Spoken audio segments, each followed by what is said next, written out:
Welcome to the Intellectual Freedom Podcast. Here we analyze politics, culture, technology, and society at large through the lens of critical thinking and open-mindedness, not demagoguery and partisan hyperbole.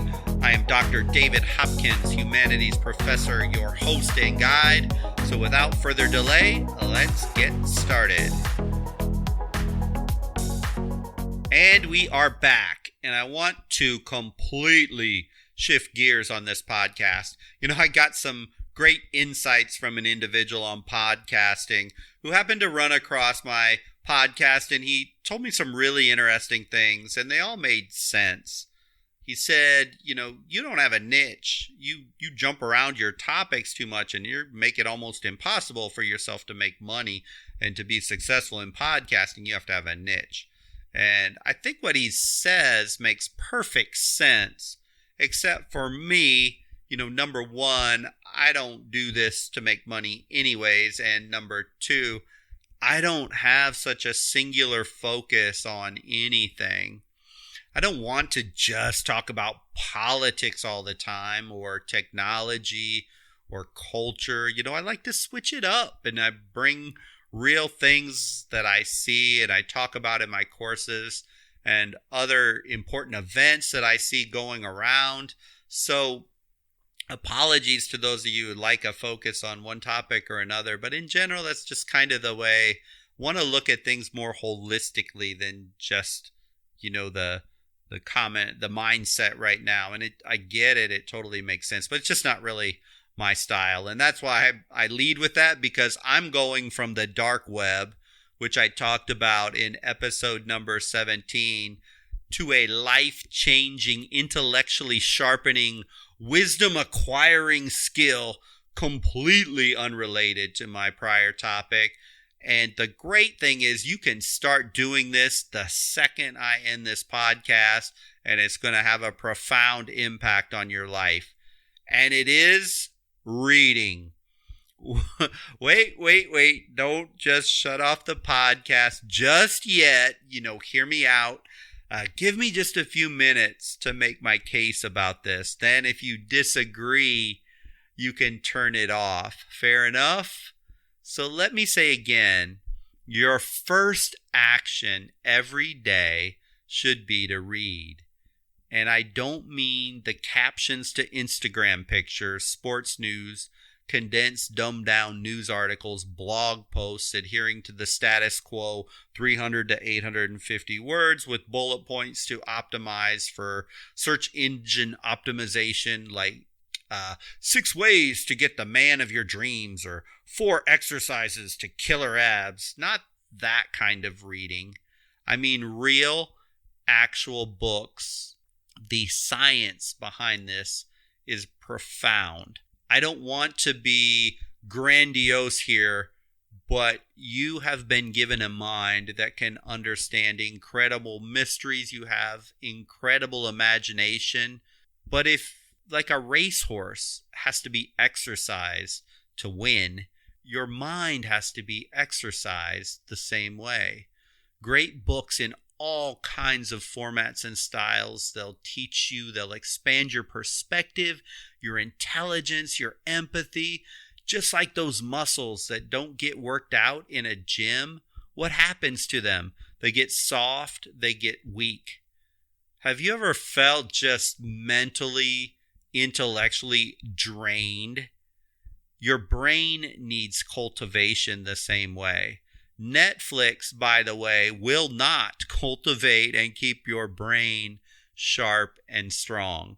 So before I lay this argument out for your brain and reading and your overall intellectual development beyond a classroom or a college, let's get basic logistics out of the way so that we kind of set aside the hurdles of why people don't read every day. Because when I talk to college students in class, I get this type of question, but I don't read books at all, except what I have to for college.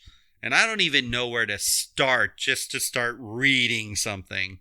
Well, just Google fictional bestsellers, New York Times bestsellers. You know what you like, so choose a nonfiction or a fiction book that just interests you. Or maybe it's a movie or a TV series that you just love and you know it's based on a book. Start there. I mean, really, don't overcomplicate that issue.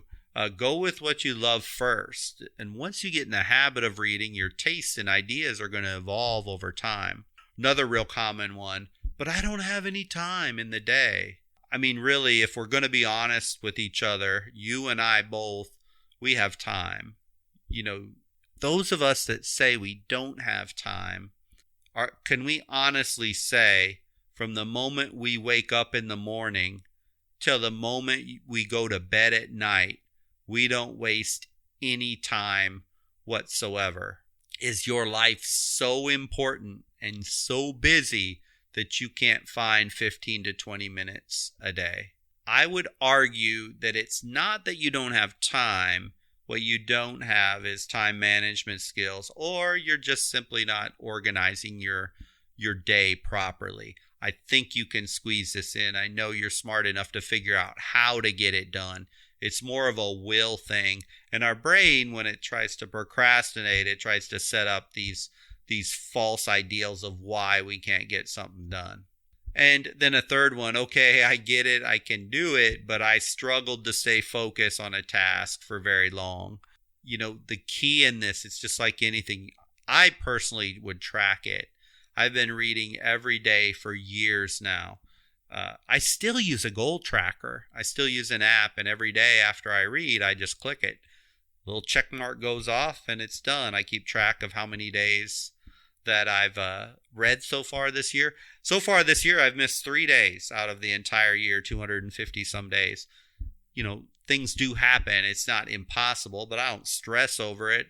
But the goal is every single day, just like you get up, you brush your teeth, you take a shower, you go through your morning routine, you need to embed that in your morning routine. I say morning routine because if I would try and sit down and read at night after a long day of work, I would fall asleep within 5 minutes and I wouldn't remember a single thing I read. So let me just tell you how I do it as an example. I wake up. Usually, lately I've been getting up as early as like 4:30, 4:45. Usually I'm up 5:30, 6 o'clock at the latest. And the first thing I read, and this is what I've been doing for years, is I read one chapter in the Bible. I start the day with this. For me, it works. Sets my mind right before I even do anything else. If you're not religious, that's okay too. You can start in with whatever you want to read. I've probably read the Bible cover to cover 3 or 4 times by now by just literally one chapter every day. One chapter. I don't try and do 2, 3, 4. I read it, I think about it, and it's just a tiny little bit. Sometimes to read a chapter doesn't even take 15 minutes. Some days it's 5-10 minutes. That's just how I do it. But then I'm not done from there, and I started adding this back in 2020. With this COVID-19 thing, I wanted to find ways to push beyond just, oh my goodness, this craziness that's going on. So I started picking back up, and now I'm reading beyond. So I read the Bible first, but then I pick up something else, a fictional book or some other work, and I'm reading very seriously again. And so, for example, here's just some books I've read so far to give you. It really doesn't matter what you read. I've read The Adventures of Huckleberry Finn. Love that fiction book. Read it really fast, enjoyable. I've read philosophical work like Nietzsche's Human, All Too Human. I've read 7 Habits of Highly Effective People again. Right now I'm in the middle of the complete Harvard Classics, which is huge. It's 1,000+ pages, and it's got a bunch of different works embedded in one huge classic, so it's awesome. And I'm going to be on this for quite some time. But I read this an additional 30 to 45 minutes a day. Some days I'll just keep going and maybe put in an hour. Other days just 30 minutes. Depends on what's going on. But the key thing is you read. And it's incredible how it sharpens your mind if you stick with it. But as you start, maybe just start small. 15 minutes a day. 10 pages. whatever it is, just do it. Kind of like the Nike commercial. We know it's extremely important for children to learn to read and to read a lot. I actually was talking to somebody who works in the criminal justice system. And one of the prime ways that they try and forecast how many prisons that they're going to need in the future, they look at two different things: the number of foster children in a geographic area and their reading level, because these two factors almost predict better than any other future numbers of people who are going to end up incarcerated. If that isn't power, I was stunned when I heard that. I said, that can't be. He said, no, that's absolutely a couple of the factors that they use when they're trying to determine, what they, that they're going to have capacity in the future. But those benefits that we know are critical to a child being successful academically, those benefits, they actually never go away for you, no matter what your age, mentally, with your brain and intellectually. The research on reading daily is infallible, and it's almost indisputable at this point. It is the most significant intellectual activity that you can perform in your life, really. Nothing compares to the benefit for your brain. The greatest minds of today, almost all of them have one thing in common: they were readers. Elon Musk, up to 3 hours a day when he was younger. Bill Gates, a voracious reader, reads about a book a day. Warren Buffett, first 2 hours of his day are spent reading. Mark Cuban, 1 to 3 hours a day reading.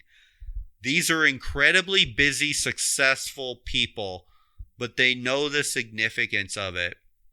Knowledge builds on knowledge, and books are knowledge. So as you read more and more and more and get exposed to more and more and more different opinions, deeper opinions, broader opinions, your intellect gets stronger. It has to.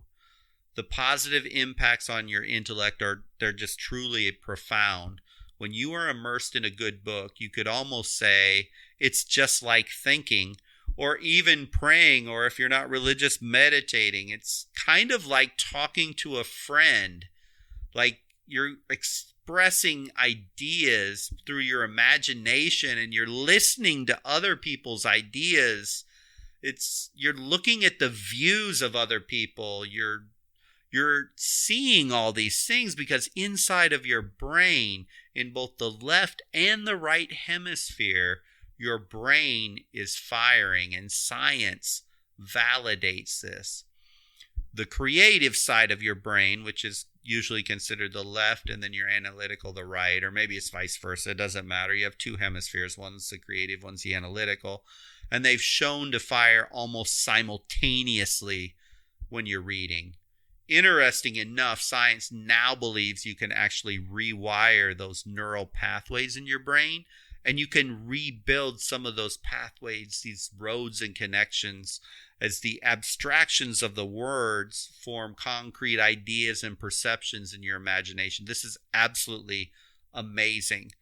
If you don't believe that, just Google brain science and reading, and you can learn all about it. But more on the science of reading. Reading even shows us in the brain the same pathways actually light up when you read about things as when you actually experience them.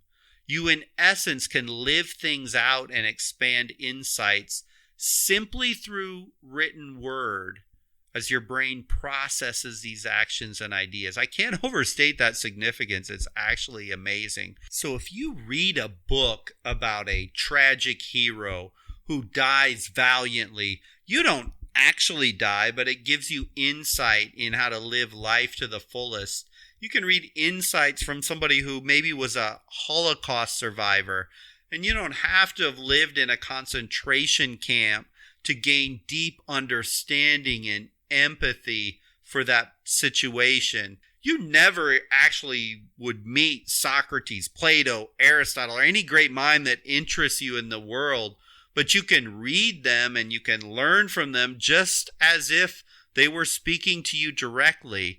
You can hear the trials and challenges of an entrepreneur who failed again and again, but he got back up and eventually succeeded. And you can actually use that knowledge in the real world to succeed.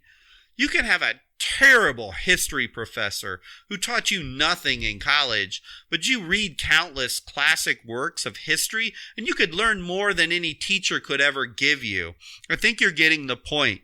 The power of reading is deeper than you think.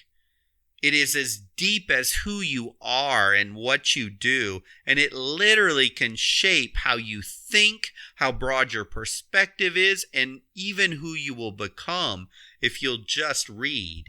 Another reason is that studies show those who read more frequently have a higher emotional intelligence than those who don't, especially when reading, and most specifically when you're reading fiction. So this is what I completely recommend.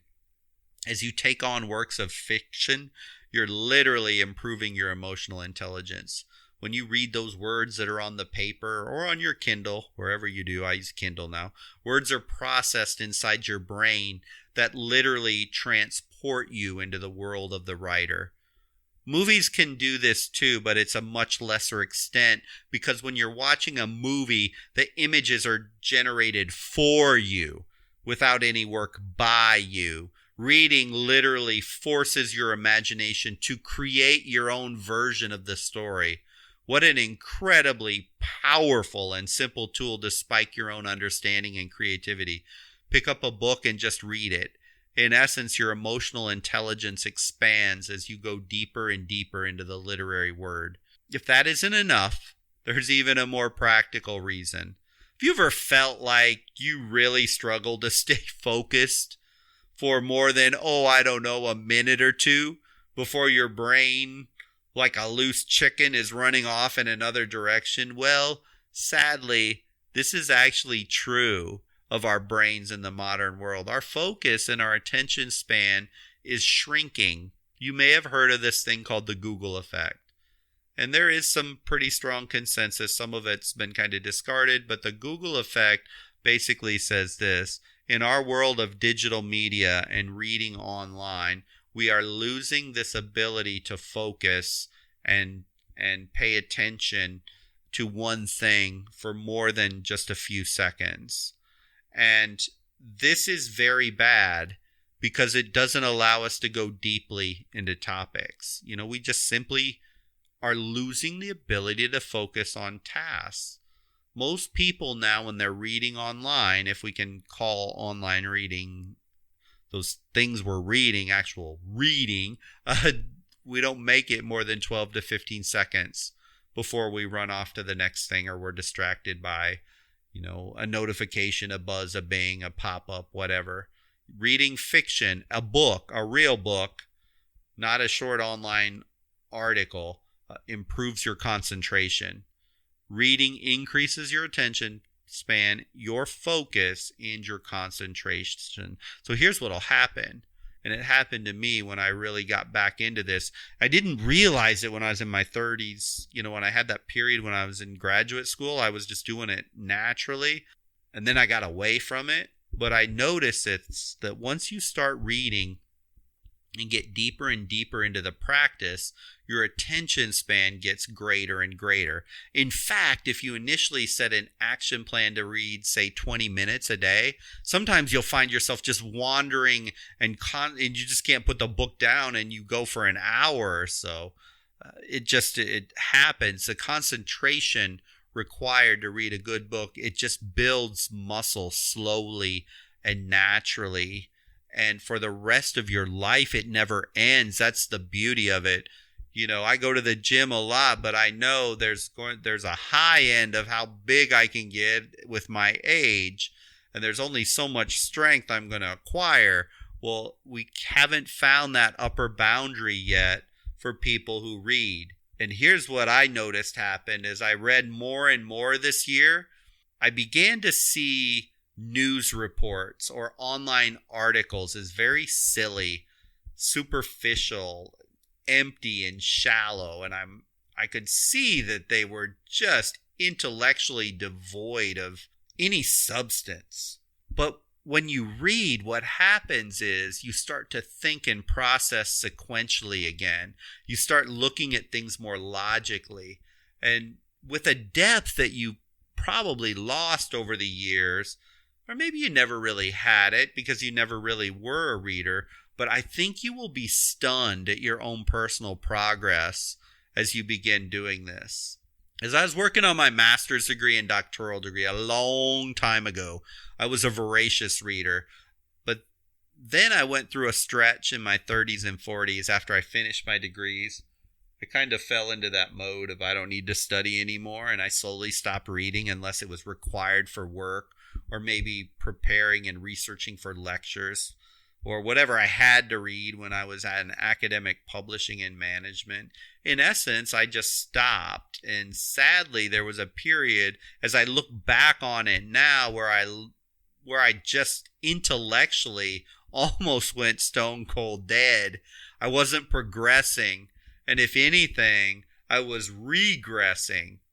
Now that I've rediscovered it again, I feel sharper mentally and intellectually than I have ever felt, even going back to when I was in grad school. And now, of course, I'm in my 50s now. So I tell you, this one thing, this one simple task can elevate your brain intellectually, emotionally, psychologically. Nothing is actually more relaxing. And again, another thing study shows, those people that read consistently, they have less stress, they have less anxiety.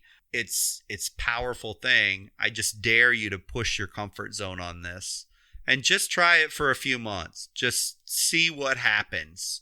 Most of the sharpest and brightest minds, they read every day for hours, some of them. And these are titans of industry running billion-dollar companies, traveling the world, working politics, got people pulling them in every direction. I mean, they make reading a priority, which should tell all of us who don't that it is important. But you can find 15 minutes a day to start. I mean, the excuse, just quite frankly, it's not valid to not read. It's not valid for me, and it's not valid for you, that time thing. And again, it doesn't really matter what you read, just read.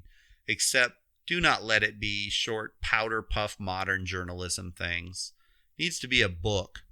Preferably a work of literature or fiction, philosophy, biography, history, something of real substance by great teachers of the world. And you can always switch up. I'm personally right now, I'm not a huge autobiography reader, and I think I've mentioned this now in podcasts a couple times. I'm reading an amazing autobiography by Benjamin Franklin. I mean, what an incredible story. I learned so much from this book, and as I read this, this is just such a supreme power of reading. It's as if he's walking me through life. It's almost as if through his life he can tutor me on my own life, show me ways to succeed, show me how not to succeed, looking at traps and opportunities, perspectives on different things. And the amazing thing is you can have Benjamin Franklin as your tutor. It's free and it's available for anyone who will just pick up the book and read it. I'm not suggesting that is the book you have to pick up. That one's just for me, and it fits my style, it fits my personality, that kind of a book. And that's how I kind of stumbled onto this one. But you have to find your own guide and your own tastes and your own preferences. I mean, you get the idea. I just pushed this exact same idea out to my students this week in classes. You can hardly find individuals who are not highly successful, that are not well read. And my students' eyes kind of pop open like, that just can't, that is way too simple. It's way too simple, but it's not. I highly doubt it's a coincidence that the most intellectual, the most successful people, time and time again, give a lot of their credit to success of their intellect on how much they read. So I hope you'll give it a try. I mean, really, what do you have to lose anyway? Besides maybe missing some Netflix episodes. And you can rewatch those anytime you want. It's not like they ever go away. thank you for listening to the podcast today. I hope you found value in this topic. You can read every day and it's going to change your perspective over time. Just like putting money in a retirement account, over time it earns compounding interest, and as you read, you build intellectual muscle, you think clear, you focus better, you become more aware, more perspective on all things going on in your life. I just hope you'll give it a try. But remember, I generally publish these new episodes every Monday and Wednesday, so if you click like or follow, you'll be alerted when new episodes come available. Until the next episode, I hope you have a wonderful week.